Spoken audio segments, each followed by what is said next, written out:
much in life is out of our control, and despite everything, we still try to control it. From our alarm not going off on time, to the way that other people portray us, to how our entire life is going to turn out. We try to control these variables. We try to control everything. And that's simply not possible. But then we let it bother us when something we couldn't control in the first place doesn't go quite the way that we planned. Something I learned early on, thanks to my cross country coach, is that there are controllables and there are uncontrollables. Unfortunately, I had to test that theory for myself, but fortunately enough for me, the fact that the last 3 years have been nothing but uncontrollable, I've kind of learned to let go.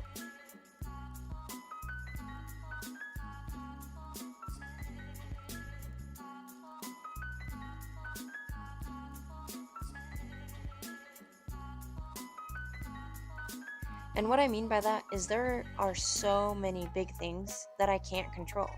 For example, how this whole YouTube thing goes. I can't control who watches and who subscribes, but I can control the amount of effort I put in, the research I do, or how I create the videos. I can't control how a customer is treating me at work, but I can control the way that I react to them. I can't control that there was an accident on the highway making me late to something very important, but I can control my outlook about it. I could have been the one in the accident, or maybe if I was on time, I would have tripped over a cord, fallen, and broken my arm. You never know, but what I know is God is always protecting me. Once you realize what you can and can't control, life just gets a little bit easier.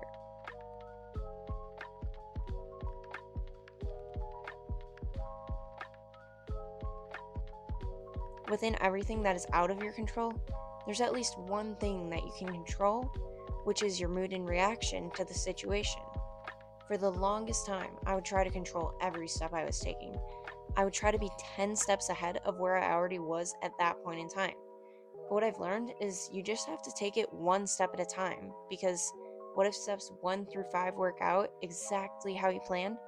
But step 6 completely spirals out of control and you can't figure out what to do next because you've always thought that your life was going to happen exactly how you planned it.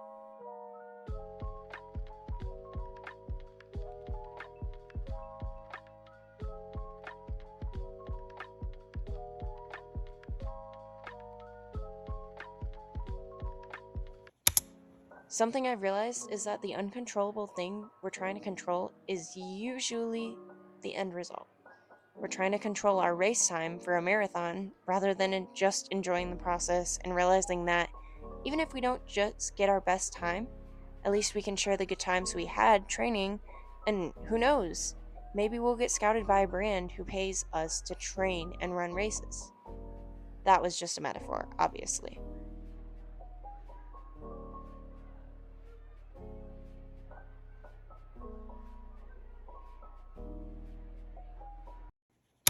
But what is meant by that metaphor is that you never know what's waiting around the corner, even if you try to control it with everything in your power. So, what I'm coming to realize is that it's so much more enjoyable to control the process and our outlook on life, because when something steers in a different direction that we never expected, we'll be ready for it since we didn't really expect a certain ending. Sure, I really, really, really hope that one day I'm an actress on TV. I hope my movies that I write will be on the big screen.